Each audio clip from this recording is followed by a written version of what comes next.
Welcome to Delingpole, a Breitbart.com podcast. Here is the podcast host, James Delingpole.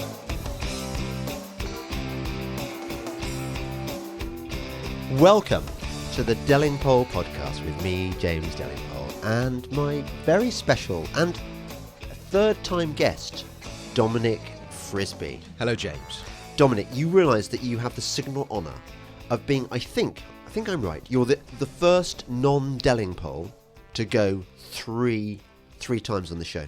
What can I say? It's an honour, it's a privilege, and we're good friends, and I'm easily accessible when you need content. That is certainly true, but it wasn't just because you were available. Yeah. Well, that wasn't the only reason. It was even had you been slightly more elusive than you actually are. I mean, even if you've been as elusive as, say, Paul Joseph Bloody Watson, who continues to be difficult about appearing on the show. Are you mates with him? I worship him as my god. Yeah. I mean, we exchange DMs. Because I've emailed him a couple of times asking him to come on my show, and he never replies. Yeah, but you know what? He's so big now. Is he? He's got 1 million people watching his podcast, his vidcasts. That's the problem. He's one of the kids. He's one of the younger generations that's come up, and he's like, what he does is amazing. He's amazing. He he's fearless. He rubs so many people up the wrong way. It's so clever what he does, where he'll go like, Eminem is a complete idiot, or so-and-so is a complete idiot. And the way, I don't know, he obviously understands meta tags and titles and things like editing. that. And editing. But his videos become like if you type in George Clooney, one of the first things you'll find is Paul Watson slagging off George Clooney. And it's the way he just completely undermines these sort of institutional figures. It's just... And yet he can't monetize it, can he? Because YouTube won't let him. Because, yeah. So he's sitting in a flat and Battersea skint, is he? I think so. Oh, yeah. God. I think. I mean, listen. I know he's paranoid about YouTube closing him down, isn't he? These are the questions that I need to ask, if and when.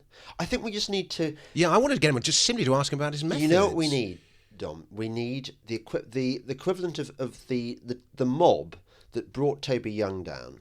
We need our mob to spam him to the point where he has to appear on the show.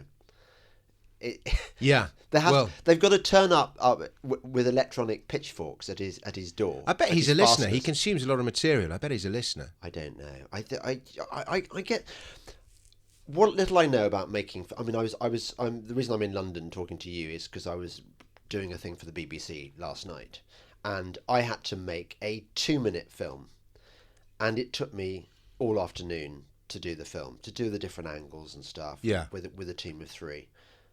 Including me. Whereas he, I imagine, they're little works of art. It takes time to do all this stuff. It's hugely time consuming, and I bet he's quite perfectionist about it. So he'll watch it and then he'll tweak this and tweak that and so on and so forth. Let that sink in. But we shouldn't spend the whole time talking about Paul Joseph Watson. I wanted to talk to you about possibly the most exciting thing that's happened since we last spoke, which is cryptos. I mean, they went mad, didn't they? Yeah. And continue to go mad. At the time, I can't remember exactly when it was. It was about maybe 6 months ago. Yeah. Maybe even less. I think it was the summer because we were sat in that square by Victoria Station. We were.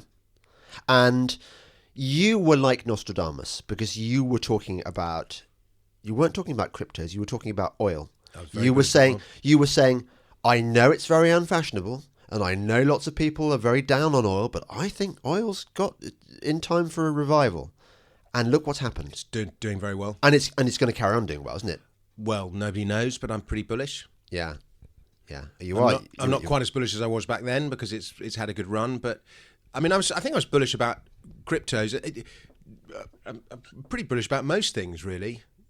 Well, actually, that's commodities. Not true. Yeah, well, commodities. They're sort of inflationary assets, if you like. All commodities always do well, and they're called sort of late cycle assets, they're known as. And I think, there's been massively deflationary forces in the world over the last years. The contraction after the financial crisis, robot technology driving down wages, the internet driving down costs, all these things are hugely improved production. All these things are deflationary forces. They force prices lower. But at the same time, there are vast inflationary forces in the world, low interest rates, not measuring inflation properly, all these various other things. But I do think we're due, like all that money that's been created since 2008 has sort of only really made its way into houses and financial assets and things like that. Hasn't ever made its way into the real economy. But gradually that seems to be changing. And so I think inflation is going to be a more commonly used word, let's say, a bigger theme now than it has been for a few years. If you remember back to the noughties, people talked about inflation a lot, even though there wasn't huge inflation in the noughties, and it's just last 2 or 3 years it's gone away. So I think it's going to be a theme, and one of the ways that inflation always manifests itself is in a higher oil price, higher base metal prices, copper, zinc, that kind of thing, which have all had a good couple of years. But oil is the real kind of leader, and it's one of those questions: does higher inflation manifest itself in a higher oil price, or is it the high oil price that causes inflation? Yes. Now, if you think oil has been so cheap, 2015, I think it was, it collapsed and it went from over $100 down to, at one stage, $26, $27, $28. So 3/4, lost 70% of its value, something like that. Now, if you think of all the companies in the world that where oil, energy is a major part of their costs, suddenly, what was an expenditure on oil was, a quarter or a third of the price it was. So it's a massive amount of savings for a lot of businesses, and it made a lot of businesses much more profitable than they otherwise would have been. Great for the airlines, I imagine. The airlines did extremely well, but even things like factories, cars, all these, we all rely on oil. It's not quite as apparent in the UK because, 3/4 of the price we pay in a gallon of petrol, say, is tax. So the vagaries of the oil price don't manifest themselves quite as strongly. But around the rest of the world, make companies 3%, 4%, 5% more profitable, those kind of numbers, and the impact is enormous. Right. And what's the line on all those fracking wells in America, which can come on stream the moment the oil price starts becoming attractive? Is that going to kind of have a? I have to say, fracking, I do not follow that market that closely, and I don't understand it that well. But my understanding is with it's not so easy to just turn the taps on and off. I thought it was. No, because you've got to hire the manpower. It's not that easy. It is a costly thing. But I understand a lot of them they got their costs down, and they were operating at a loss for a long time, or just barely profitable, But Saudi Arabia, I mean, I don't ascribe these people with that much competence. But the argument was Saudi Arabia drove down the oil price in order to put the other people out of business, the Americans out of business. But I don't think that's quite happened. Right. The good operators have stayed in business. They're just not as profitable as they were, and maybe the bad operators have gone out of business, but they would have gone out of business eventually anyway. So, as always, the answer is no one bloody knows what's going on. That is the answer to everything in the world. Yeah. Whether you're making a film, that's where it comes from. Nobody knows anything. William Goldman. Yes. Have you read his books? Yes, I have. Yeah, and his big thing was nobody knows anything. And people always come up to me, can I take you for a cup of coffee and we'll talk about Bitcoin? Or can we take a cup of coffee, can we talk about this market? That's true, actually, John. And they always want my advice. And then I always go, nobody knows anything. And people get really sort of disappointed with me for saying that. But you just don't. Can I just say, I'm almost disappointed with you, and I know you, that you were the guy who wrote the definitive book on Bitcoin. When did that book come 2014. out? It seems so long ago. Yeah. It was a long time ago. It was. And I read that book and I thought, God, You gave me a very nice review in the Daily Mail. I did give you a nice review. And had all those Daily Mail readers followed the hints given that Bitcoin was going to skyrocket, they'd all be, they wouldn't need to work. Nobody would need to work. It's been the greatest. I'm going to say this really slowly because the impact, the thought of this line. It has been the greatest money-making opportunity ever. It's that big. It's that big. Isn't it interesting? We're going to talk about no coiners in a moment because I think it's a fantastic term that you've introduced me to. But isn't it extraordinary the desperation that certain sectors have to diss cryptocurrencies, to knock it? Yeah, tell me what a no coiner Well, is. Bitcoin is a mania at the moment, and it's a bubble. It's got all the definitions of a mania and a bubble that if you study all the other bubbles in history, tulips and South Sea oil and railways and stocks in 1929 and .com in 2000 and so on. Bitcoin, by any of these definitions, is a bubble. But the one thing, and if it's bigger, and it's crazy, like I do a lot of voiceovers, and I go in sound studios in Soho, and there's been a long kind of relationship between graphic design and Bitcoin mining, because the very best cards for mining Bitcoins back in the early days were graphic design cards. So there's been this weird kind of relationship between graphic design and a lot of graphic designers have made good mining Bitcoins. But anyway, you go into the post-production houses where they've got walls of edit suites, and there are people doing graphic design or editing or doing all the things, the latest blockbuster film from Hollywood they're all supposed to be working on. But they're all sat there trading cryptocurrencies. And, all these kind of spotty guys, with an artistic sentiment, are just, so they're going, yeah, well, I'm buying Ripple, and I know I'm selling Monero, and I'm buying Dash, and all this kind of stuff's going on. And that is a symptom of a mania that's got out of control. Yeah. So it is a mania, it is a bubble. But the thing about .com, not quite so true about .com, but 29 and South Sea, is that there were very few people able to identify that it was a bubble at the time that the bubble was ensuing. This is one of the qualities that the bubble has. Nobody realises it at the time, or very few people do, and those that do are not heard. Right. Now, the thing about the Bitcoin bubble is that everyone has been saying it's a bubble from the word go. When Bitcoin went to $30, it went from like $2 to $30 in a few months. Everyone went bubble, bubble, bubble. And, the bubble sayers have all been proved wrong by the price. The ultimate evidence is the ticker. And so what I've said is there's a bubble of people calling Bitcoin a bubble. Yes. And until they shut up, you kind of think it's going to carry on going up. Yeah. And anyway, you can't watch the telly. Like, I went on BBC World Business or something the other day to talk about Bitcoin, and one of the junior runners or something, or the assistant producers, came up to me afterwards and went, "Oh my God, it's so good to finally have someone on the programme who actually knows what they're talking about." And so every single guest they'd had on this BBC programme had just been a person saying Bitcoin is a bubble. And they're always they get some banker on, or they'll get an economist on, and they'll go, "Oh, Bitcoin's a bubble for this, that, and the other reason." And I went on the BBC Politics the other day to talk about it, and I had some MBA economist who kept going, I've got a PhD in economics, I know what I'm talking about, Bitcoin is a bubble. And everyone, the editor of the Daily Mail, the presenter, whatever her name was, and some other woman, I don't know who she was, they all just sat there and told me that Bitcoin is a bubble. Yep. And I just sat there and looked at them and thought, this is like people in the 1990s going, email's never going to take on. Letters are fine, if necessary, use a fax. Yes. And you just thought, none of you have ever bought a Bitcoin. None of you have ever played with the technology. You do not know what you're talking about. And that's the problem. There's too many people dissing it for easily dismantleable arguments.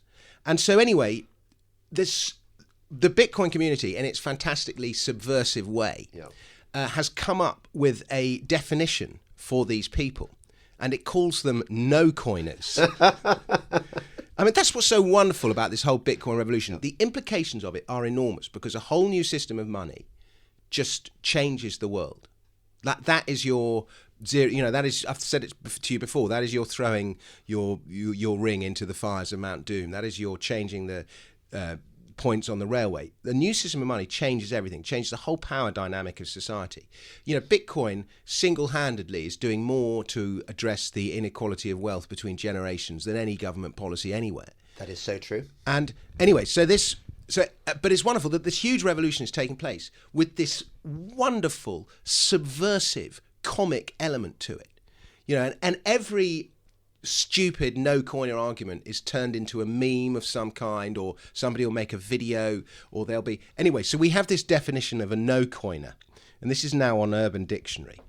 And a no-coiner is a person who has no Bitcoin. No-coiners, brackets, usually socialists, lawyers, or MBA economists, are people who missed their opportunity to buy Bitcoin at a low price because they thought it was a scam, and who is now bitter at having missed out. The no-coiner takes out his or her bitterness on Bitcoin hodlers by constantly claiming that Bitcoin will crash, is a scam, is a bubble, or other types of easily refuted FUD. FUD is, what is it? Fear and... It's basically, I can't remember the definition of FUD. No, you're a fuddy-duddy. No, FUD is fear. It's when you spread fear. Right. Fear. Anyway, never mind. Yeah. I'm reading this thing. Here we go. No coiners have little to no computer skills or imagination. Even when they see the price of Bitcoin go up and its adoption spread, they consider all Bitcoin users to be in a collective delusion, with only themselves as the ones who can see what is happening. This attitude comes from being steeped in the elitist priest cultures found at Harvard, Yale, and Columbia, where anyone who is not part of their clique is treated with suspicion by default. The worst no-coiners are tenured academics and gold bugs. Node coiners believe that the world owes them everything they want because they are part of an elite. They are hysterical liars, brats, prostitutes, and losers. Then there's a follow-up here. I'm pretty sure Eminem is a no-coiner. Oh, he's got to be, hasn't he? Yeah. Yeah. Who's Emin? Emin? What? Tracy Emin? I don't know. It's just Emin. Does he mean Emin? And anyway, there we go. So that's the definition of a no-coiner. Yeah. And now, it's very funny. And I actually sympathise with the no-coiner syndrome, if you like. We've been there. You and I have both been there. We've been there. You know, I should... If I had the Bitcoins now that were stolen off me, I would be 100 millionaire. Okay. Now, I probably wouldn't, because I would have sold them or something would have happened. But you know, the guy who had the Bitcoins and didn't sell them. And there are so many people like me who had Bitcoins or were close to buying them or for whatever reason, or sold early, whatever reason, and have watched this opportunity unfold. And the psychological damage of that is enormous. There's going to be a name for a sort of psychological syndrome of somebody who should have been in this and has missed out.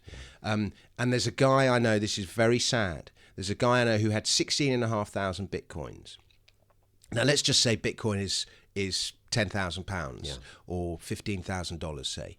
You know, 16,500 Bitcoins is 165 million quid, or, you know, $250,000. And you could do things with that.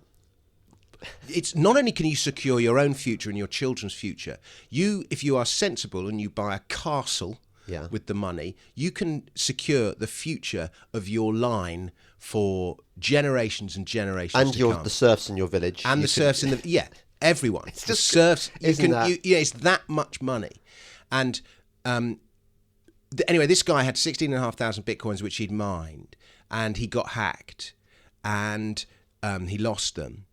And he's committed suicide because he's so gutted at what might have been. And you knew this guy? No, I just know of him. You know of him? I know of him. But there are loads of people. No, I have to say, last year, James, you know, I had sleepless nights. I woke up in the middle of the night going, I should have 100 million quid. I was going to ask you about that. And it, you know, I think I'm over it now, but I've really, you know, every day I'd look at the Bitcoin price and part of me would die. Now, I've done so well out of it. You know, I've written this book and I get asked to do talks all over the world, and I've still got some Bitcoins and I get offered opportunities. So I'm fine. You know, I can't complain. And it's a bit like somebody who was helping me said to me, look, when things are bad, you've got to imagine you're in a room, and all you can see in the room is the things that are bad, but you have to shine the torch on the one thing that is good and focus on that and ignore everything that's bad, and that's how you have to deal with it.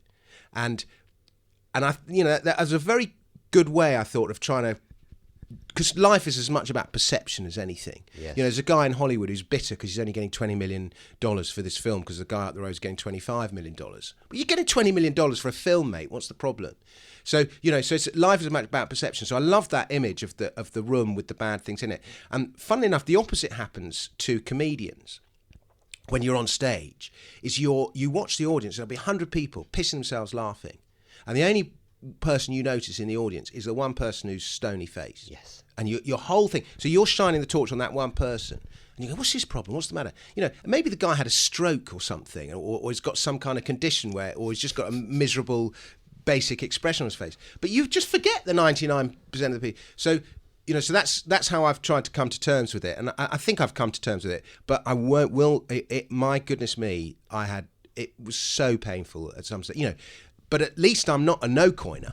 No, I think though, Dom, you'll find that by the time you've reached our age, if you haven't experienced that kind of major league shit that could theoretically have ruined your life, then you haven't really experienced life.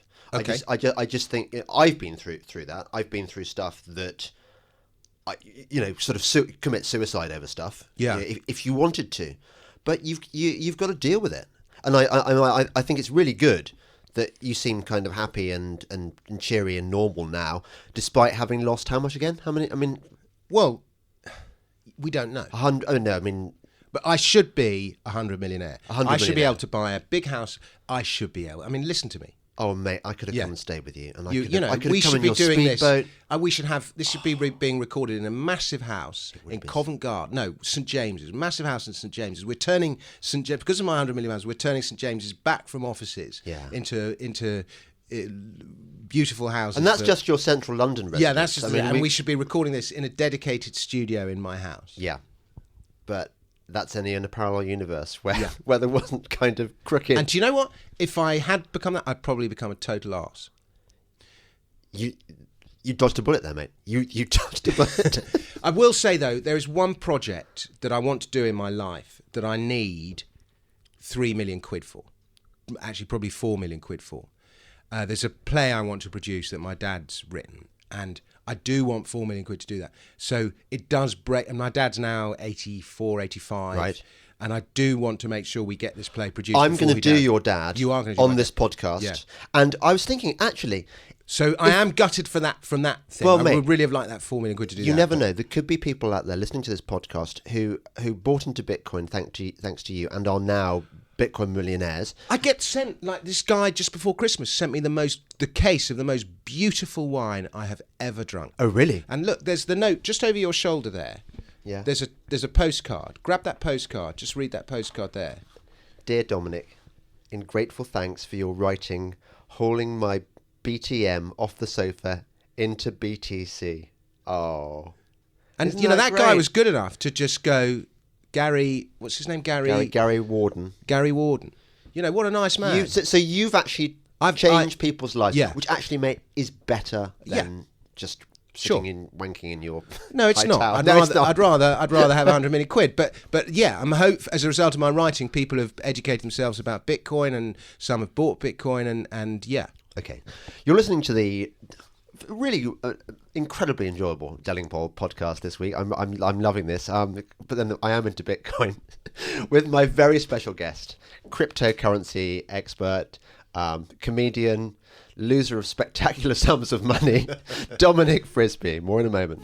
Hey folks, I want to tell you about Breitbart News' Second Amendment newsletter, Downrange with AWR Hawkins. Features the top gun stories of the week every week, and guest columnists like Gun Owners of America's Larry Pratt or Armed American Radio's Mark Walters.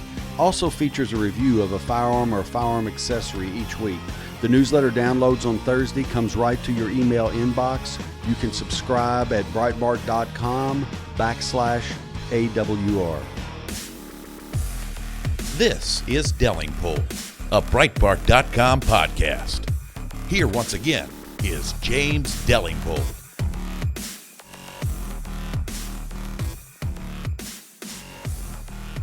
Welcome back to the Delingpole podcast with me, James Delingpole, and my very special crypto guest, Dominic Frisby. Dom, I wanted to tell you about my adventures over Christmas with my eldest boy Jim, who's in Hong Kong, and he comes over every Christmas now. He comes over with his wife from Hong Kong to stay with us for an English Christmas, because I think actually Christmas in Hong Kong is probably a bit kind of Yeah. I mean, it's all sort of tower blocks and Yeah, and I mean, not I much once by way had of Christmas snow. in Thailand, and I quite enjoyed myself, but I remember thinking it's not what it's supposed to be. So Jim has become a bit of a crypto freak. How old is he? He's 31. Okay. 31.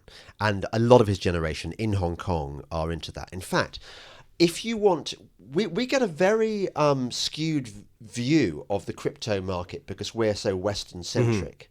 We don't think about how much of crypto trading is happening in Korea, South Korea, Goodness. for example. I went to Seoul earlier last year, and they are mad for it. Yeah. So if you want to really know what's going on in cryptos, you get in the chat rooms of the crypto traders in the East. Okay. And this is what Jim does. And there are different levels. There's the chat room for the newbie idiots where they put out false information. And then if they think that you're trustworthy or interesting, they will invite you to the secret chat room where they talk about the exact opposite of what. So in the newbies zone, they'll talk about, we're gonna buy Ripple today, and in the secret chat room they say, we're gonna sell Ripple.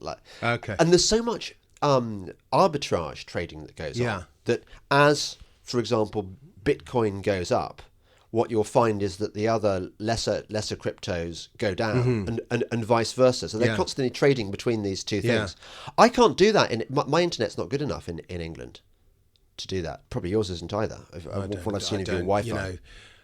It sounds like, I have to say, it sounds very dodgy, and it sounds like there's a lot of pump and dump going on, and all that. But people used to do that with shares. They go on share chat rooms and with the tiny caps and go, we're going massive into this gold explorer, and then they all sell the hell out of it.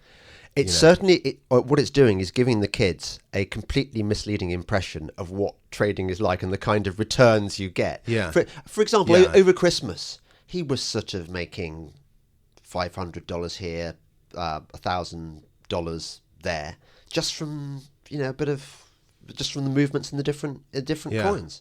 And I was saying, Jim, in the real world, you don't make 40% annual returns guaranteed in a year. No, but you do in a bull market. Right. You can do in a bull market, and it just sounds like I mean, that's another reason which has me concerned about it all, is becoming an enormous speculative asset that doesn't actually have that much real world use. I know that somebody's going to turn around and argue with that, but it's the real world use of a lot of these applications is not there yet. I'm not saying that it's not going to happen, but a lot of this speculation is founded on the idea, like, there's all these wonderful things that we can use blockchain technology for, from record keeping to registration of ownership to trading ownership to contract law to voting apps to authentication, identification, all these various things. But they haven't yet usurped the existing ways of doing things. Yeah. And like Kodak, I've read this week, Kodak are inventing their own crypto coin as a way of... And their share price trebled. I know, it's bizarre. But it's quite ironic because Kodak were like the sort of poster child of how not to run a company. They invented the first digital camera in 1975 and never used it and relied totally on film. And as everything went from film to digital in the 90s, they went from being one of the largest companies in the world to going bankrupt by 2012. So it's kind of ironic that they're getting into the crypto thing, but maybe they've learned their lesson. But anyway, their system is to register the ownership of photographs. I think I understand this correctly, so that photographers and people get paid their proper usage when their photographs get used. Now that's a system that's currently run effectively by Getty Images and Shutterstock and all these kinds of things. So it's aimed to challenge that. Now, it might well be that blockchain technology has a use in photograph registration. In fact, that would be a very good real world use. But the market cap of what's happened to Kodak would suggest that they're already competing with Getty Images and Shutterstock, but they're not. And so it's gone a long way ahead of itself. So but I don't know when. We could be in 1998 and we've still got another 2 years before we hit 2000.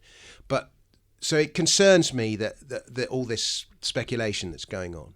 Yes. I think the valuations do not, like the guy who owns Ripple, and the banks are piling into Ripple because it's going to solve all sorts of problems for banks apparently. But Ripple now has a bigger market cap, I think, than Lloyd's. Right. And RBS. Yes. And the guy who owns, there's one guy who owns, he owns half the Ripple, I think. Something like that. I thought it was 39%, but it might be 59%, but whatever. But anyway, they've had to redo the world's richest list because just on the run that Ripple's had in the last couple of months, he's now richer than Mark Zuckerberg. Yeah. That's funny. That's funny. And so it's just crazy. But yeah, so anyway, but I mean, I imagine all these computer heads, they'll all have invented their own little trading algorithms that work, but all these systems, they work until they stop working. Yeah. So they're working now, but you just need a vicious bear market and the whole thing, And what's interesting is when it does pop, what happens when it does pop? Because it's not like it's .com, which was sort of, even though .com was new, all these companies were listed on traditional exchanges. And so it was sort of happening on the monetary piece, if you like. And then .com crashed, and then Alan Greenspan slashed rates, and they did the equivalent of money printing back then and injected the economy with capital, and that as a result we got the housing boom in the US, which led to 2008. But when crypto goes pop, what's the reaction of the authorities going to be? Because they can't slash interest rates because interest rates are already pretty much near rock bottom.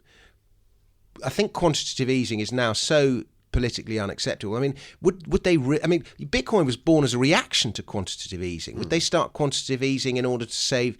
I mean, why would they do anything? Why would they have to intervene? Because they always feel the need to, and there'll be a fight. A load of people losing a load of money will. It'll ripple out. Excuse the.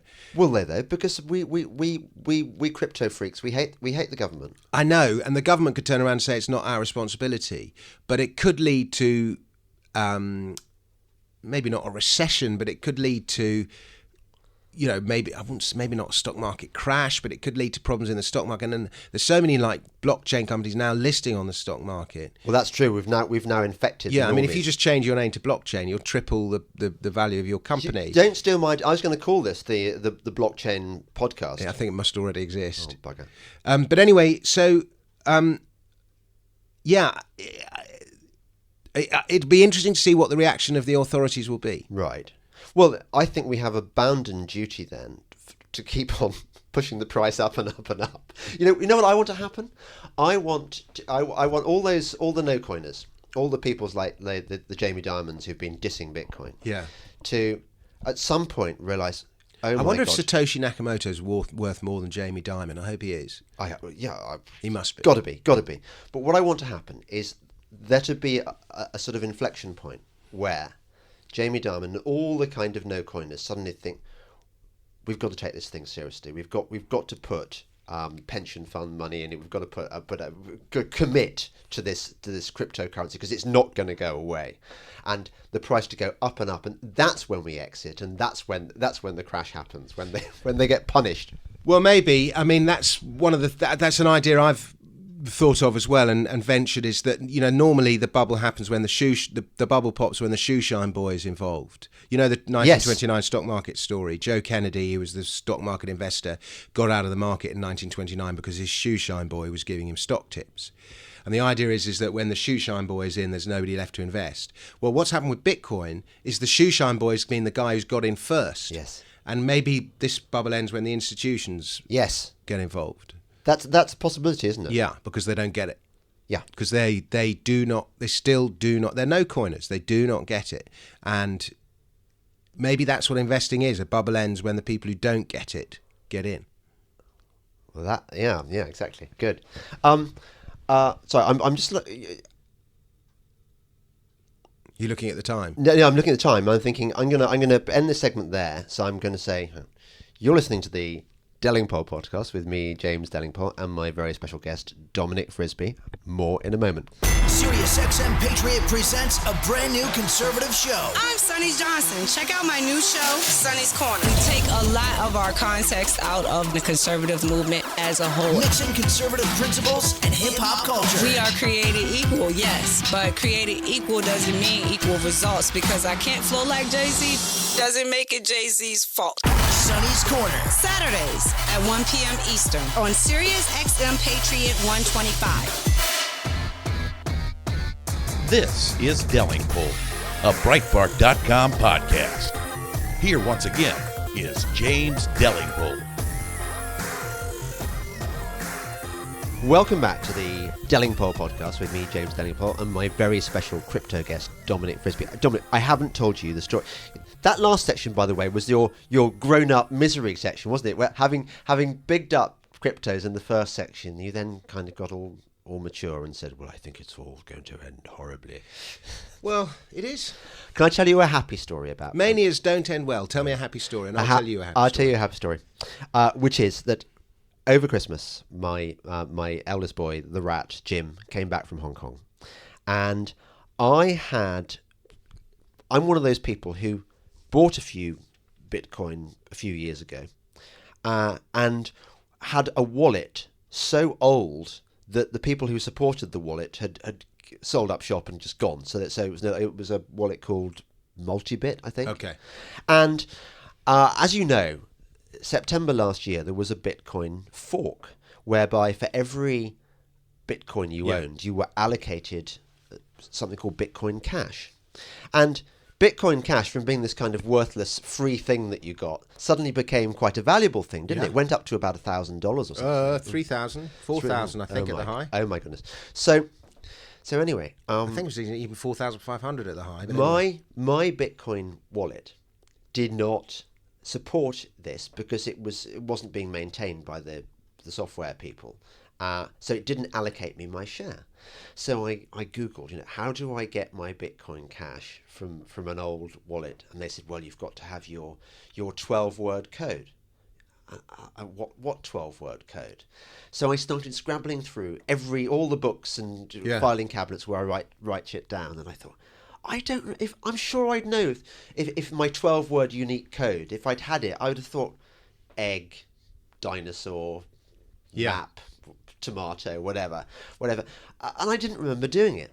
So I searched high and low and I thought, I'm never going to get access to these coins. Yeah. And it was a smaller scale version of the misery you experienced. Yeah. You think, well, you don't want to think about it, do you? You want to think. I was entitled to about 7 Bitcoin Cash. Yeah. I thought, well, I'm never going to get them back, and that's like, how much do you say they were worth? Well, yeah, I mean that's probably $15,000-$20,000. So I stopped thinking about it because with cryptos you cannot. It's not real money until it's become real money in your bank account, which isn't real money. Which isn't real money either. Yeah. Exactly. Yeah. Only if it's been converted to gold. It's not real money till it's gold. Yeah, exactly. Till it's gold bullion. So I having beaten myself up about it, because I thought, you are so inefficient and you're so computer illiterate. You're just sort of idiot who deserves to lose this money. So I was beating myself up. Anyway, so Jim comes over in Hong Kong and he spends like half an hour playing on my computer.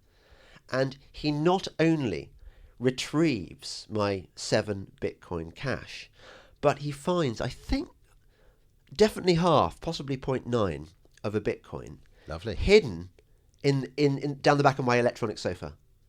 And so I was so excited about this. And my daughter... So that's $20,000 or $30,000 he's found for you. Exactly. So he found $20,000 or $30,000. And my daughter, who's just like evil, like women are, very good at kind of finding the chink in a man's armour exactly the right moment, came up to me and said, Dad, can we buy that expensive coffee machine now that I really want that my friend's got?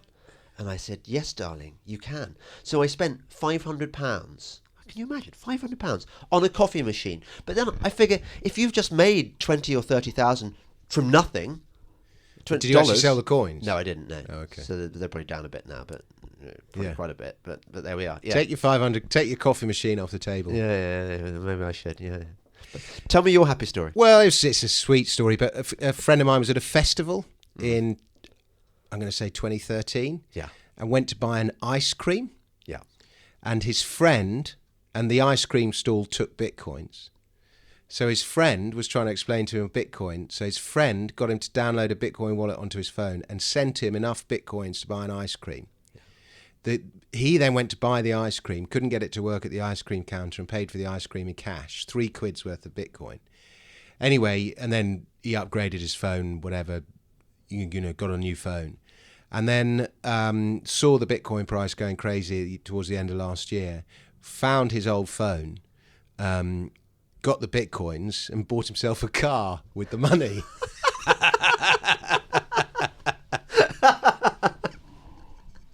Was it a very nice car? I don't know. I didn't even ask him. No, but from an ice cream to a car is pretty good. That's an idea for a book, isn't it? The big bumper book of Bitcoin happy stories. Yeah. And then followed by the big bumper book of Bitcoin horror stories. Well, it's going to be more horror than happy, I'm afraid. But do you think it is? Well, I think for every person that's bought early and held, there's 10 people who either didn't buy or have lost them or sold too early or whatever. Yeah. So what happens next? That's the question we keep asking ourselves. I mean, I just sit and watch and love watching it, and make my own little 2p from the whole movement. Yeah. But I don't know when it goes pop. If you look at the major, my friend Charlie Morris says this. Oh yeah. And he's a sort of sensible fund manager type, but was into Bitcoin quite early. That's quite rare. Yeah. Sensible fund manager well, Charlie's a bit of a gold bug as well. So there was a fascination with Bitcoin from a lot of the gold bugs, although we were too into gold. Anyway, in the 1970s, the big bull market of the decade was gold. Yeah. And by the end of the decade, the value of all the gold and the gold shares in the world was equivalent to the value of the S&P, the index of the largest stocks in America. Right. In the 1980s, the bubble was Japan. And by the end of the bubble, the value of Japanese stocks, and I don't think real estate, I think it was just Japanese stocks, was equivalent to the value of the S&P. Right. And by the way, and then I was about to tell the story about the Tokyo Palace being worth more than the entire state of California, but we'll leave that. Then in the 90s, the bubble was .com. And by 2000, the value of all the tech stocks worldwide was equivalent to the value of the S&P. In the noughties, it was commodities. And similarly, by the end of the decade, all the value of all the commodities producers worldwide was equivalent to the value of the S&P. This decade, the bubble is crypto. So maybe by the time this is over, the value of all the cryptocurrencies and all the blockchain ICOs and all the listed blockchain companies will be equivalent to the value of the S&P. So the last time I looked, and I'm sure it's changed since, it was sort of hovering around 600 billion, the market cap of cryptos. Yeah, it's probably a bit higher than that now because of some of these listed companies. I think the value of all the cryptocurrencies is several hundred billion. And what's the S&P? Sorry, no, it's more than we must be in the trillions now. We must be in the trillions. But I think I should have looked this up before I said it, but I think the value of the S&P is $20 to $25 trillion. And I think let's just say Bitcoin and Bitcoin companies is $1 trillion, just for sake of argument. So that would still give it. But I mean, I don't know what the actual numbers are, but that's the ratio to look at. Somebody will have to just Google what is the entire. But that's a sort of very broad target that is possible. Right. But if it gets that big, oh my God, it's going to be carnage. It is going to be carnage. I mean, the bigger it gets, the more carnage there will be. Yeah. There's no doubt that Bitcoin and blockchain and cryptocurrency, blah, blah, blah, are the future. Yeah. But the key word there is the future. Yeah. And they're priced as if the future is now. Yes, but so are all the FANGs, aren't they? I mean, a little bit. Isn't Amazon priced as if... A little bit. Yeah. Yes. Tech stories always are. Right. I'm quite looking forward to it because do you follow Jim Mellon's I do. writing? We met at his book launch.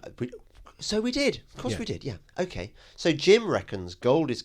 He was very bullish on gold. He said it might even go 1,600 this year, which I know you. Yeah, it's possible. You'd never make a punt like that. No, I would. I think I've got 14 or I think in my New Year's predictions, I think I said 1,400, but I'm always a bit cautious. I mean, there's massive resistance in the chart just below 1,500, so it'd take a lot to get it through 1,500. Right. Okay. But we're only on 13.20 We're about at the moment. 13.15, yeah. Yeah, exactly. See, I know my gold. done. Isn't it sad? But I do think the answer when the crypto bubble pops, then that is gold's time. Right. Yes. There's so many huge problems on the horizon. You know, dangerous ships, pirate ships sailing on the horizon. Yeah. Sovereign debt crisis, interest rate crisis. You know, there's so much debt now, and it doesn't matter until it matters. Inflation, the crypto bubble bursting, and there are various other ones that I can't think of, but they're all these ships floating around the horizon, and at a certain point, they're all going to ally into is it a convoy or a flotilla, and sail into the port, and they're just going to burn it down. Yeah, and that's everybody. the point at which maybe we eventually get our monetary reset and gold does very well. Yeah, and we start trading in gold. Well, that won't happen, but digital gold of some kind. What could happen is gold could eventually be the bedrock of cryptocurrency. Yeah, it could be like the foundation. So in the same way that the people talk about the pound being on the gold standard in the 19th century, but really the pound was only ever about 25% backed by gold. Right. It went up to about 50% in times of stress, and when huge expansion, it went down to about 12%. So it was just the gold was just a sort of bedrock for money. It wasn't completely tied to money. And maybe gold will be the bedrock for crypto at some point in the future. You mentioned on Twitter the other day about how gold bugs generally do not want war, do they? No. Gold, when we leave the gold standard, that's when we print money in order to finance wars, isn't it? Yeah. In fact, without that, we can't really finance wars. Not to the same extent. Yeah. It was leaving the gold standard made World War I possible. Yeah. And this is what Cobden was always on about, wasn't it? I didn't know that. Yeah. Yeah. I thought it was my own observation, but there we go. Well, he was observing this in the 19th century. Okay. Sorry, Cobden I'm talking about... No, it would be Cobden. Cobden, yeah. I mean, it was one of my big arguments in Life After the State. Yeah. But which is another book I'd recommend, by the way, to listeners. Very, very, very good book. I actually think Bitcoin is probably a better book than Life After the State, which is more readable. And the stories. Bitcoin is just such a fantastic story. It is. But Life After... And it's shorter as well. The font is bigger. But Life After the State is sort of... I'm more... As a kind of great work of political philosophy, if you like. That's fucking arrogant. But anyway, I'm sort of almost more proud of it. There was more research went into it and more... I'm surprised, it's actually. Deeper. I'm it's surprised deeper. that it isn't better known. Why is it not better known, do you think? It's a lifetime of being overlooked, James. Yeah. Some dude emailed me, and he's got a rich uncle who loved the Life After the State, and they're trying to buy 3,500 copies in order to distribute one to every school library in the country. I approve of this. Me too, but it's actually really difficult to donate a book to a school library. Yes, I can particularly a book from our side of the argument. Yeah. Because the teachers don't like that kind of radical... It's partly the teaching thing, but partly just the craziness of the administration of the educational system. Just means it's actually, whatever the protocols are, they're quite difficult to get round. I had a similar experience with... The reason that my book Watermelons has been translated into Portuguese, something like Os Melanquias, I don't know, my Portuguese is not very good, was because a rich bloke in Brazil bought the Brazilian rights and printed, I think, 3,000 copies to distribute at his private university. Perfect. It's what you want. It's the kind of philanthropy that people like you and me need, and that we believe in. Yeah, and loads of people have, I get loads of emails about Bitcoin going, yeah, thanks very much, really enjoyed the book. But I get much deeper emails about Life After the State, much more thoughtful. And there are people who really want to help get that message out to as many people as possible, because it's part of, hopefully it will make the world a better place. You're a good man, Dom, and your reward will come in heaven, if not on this earth.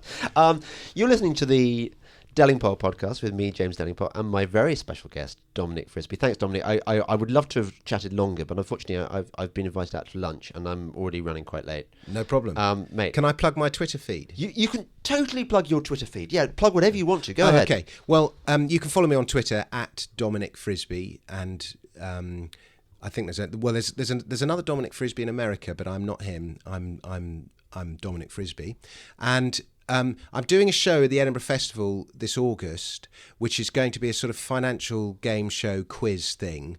So if you're attending the festival this August, look out for that. It'll be at the Gilded Balloon. Oh, well done. I'm very jealous of that. Envious, rather. My son keeps correcting me on my English. Good. Well, thank you, and goodbye.